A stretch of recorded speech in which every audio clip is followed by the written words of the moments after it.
Welcome to View from the Top, here from the Beverly Hills Hotel in Los Angeles, and I'm here with Bob Iger, President and CEO of Disney. Bob, welcome. Thank you. Let's talk about your strategy online. You've been very bold in putting top-notch content online, and many people would say, isn't this possibly cannibalizing? Is it possibly proposing a threat to your business? Well, digital media has created some really important platforms in terms of where people are going to access media, whether they're being entertained or informed, how they're spending their time. And we felt strongly about being in that space, which has now grown well beyond just .com sites. Equivalent of fishing where the fish are. We believe that people will spend more and more time on these new platforms regardless of whether we're there or not. So we thought it was important for us to be there. It also is a means of maintaining brand relevance and of innovating by not allowing yourselves to be relegated to just the old platforms and the old ways your content was accessed, but by being in new places as a way of portraying your brand, portraying your company and its product as much more modern and more relevant. We thought that was important. And also a strong message internally as well as externally.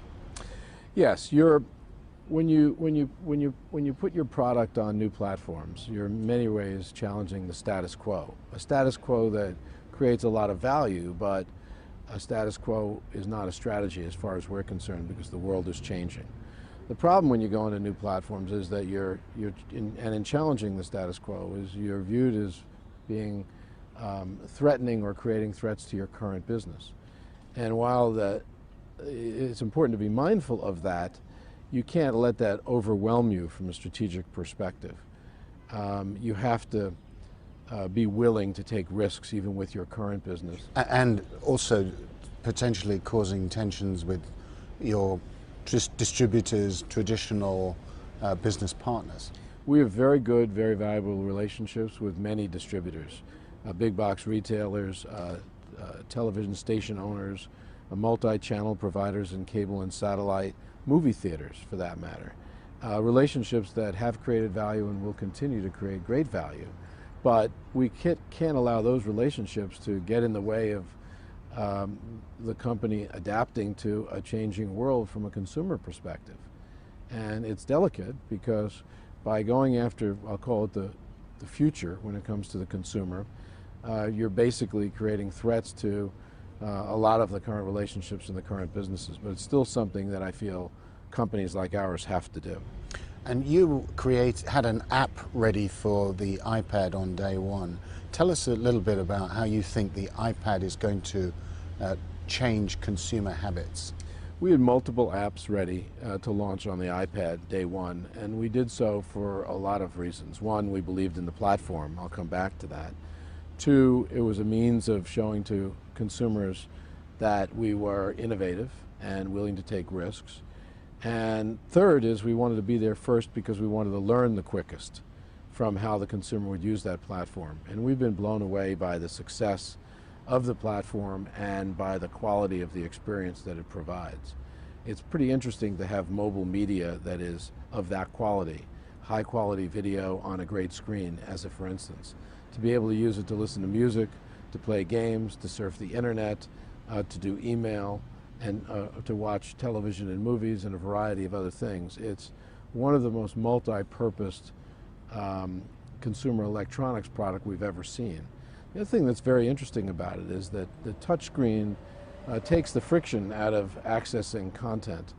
People don't realize when you use a mouse and when you use a cursor, it actually adds a little friction or a barrier, albeit a small one, to entry or to access to something. And when you take that away and all you have is the touch of a finger to start an episode of Modern Family from ABC, that's extraordinary in terms of the power of access for that device gives the consumer.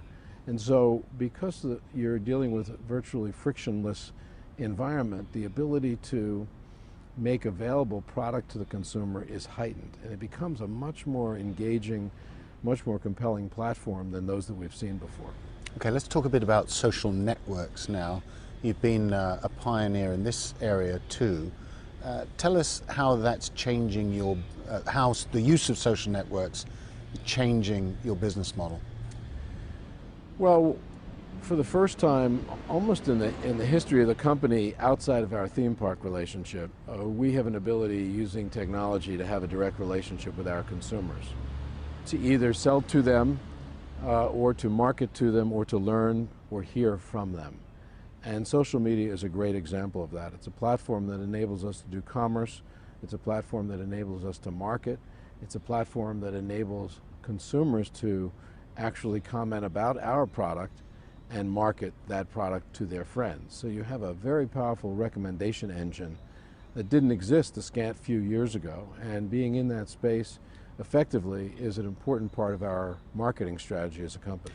And in the conversation we've just had at the Business of Luxury Summit, you talked about the tension between essence, the essence of the brand and the company and the heritage and tradition, and the imperative of innovation.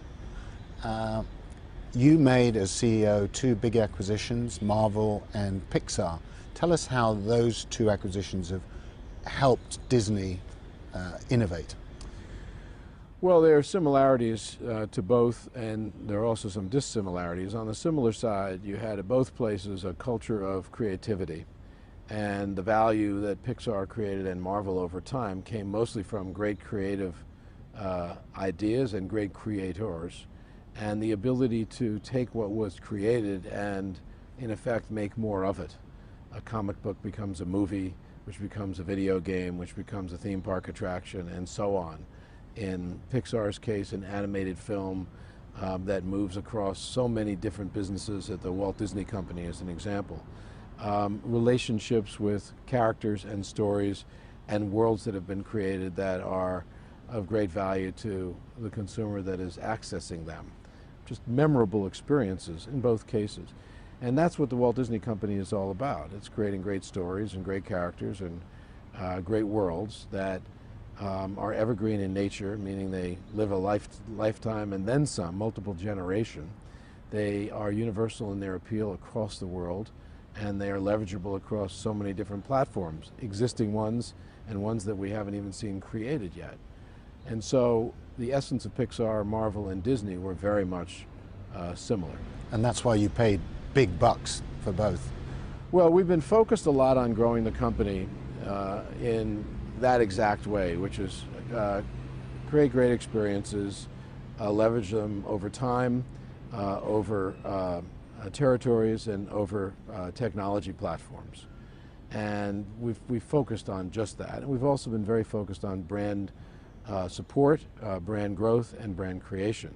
And so as we look at Disney today, we see Disney and Pixar, ESPN, ABC, and Marvel as the real essence of the company. And so those acquisitions were consistent with not only everything that Disney was, but everything that Disney is today and everything that we believe Disney should be. And you talked about ESPN. I made a private vow that I wasn't going to talk about the World Cup after that indifferent English performance on Saturday. But on the other hand, Bob, ESPN at least showed the English goal, unlike a certain British television company on Saturday night. Well, I feel your pain a bit, but although your pain is kind of my gain as a fan of the U.S. team, it's funny that I guess while the Brits were running a commercial and not running the U.S. goal, the only U.S. goal, the tying U.S. goal, as a matter of fact. You're rubbing it in, Bob. ESPN was not doing that, but I had also just sent an email to George Bodenheimer, who runs ESPN, asking to tell me what the economics of the event were on ESPN, because I hadn't seen any commercials. So when I saw that, I guess the UK lost the opportunity to see that goal live because of a commercial, that might not necessarily have been a bad thing, because at least it was commerce. Bob Iger, thank you very much for doing View from the Top. Thank you very much, Lionel.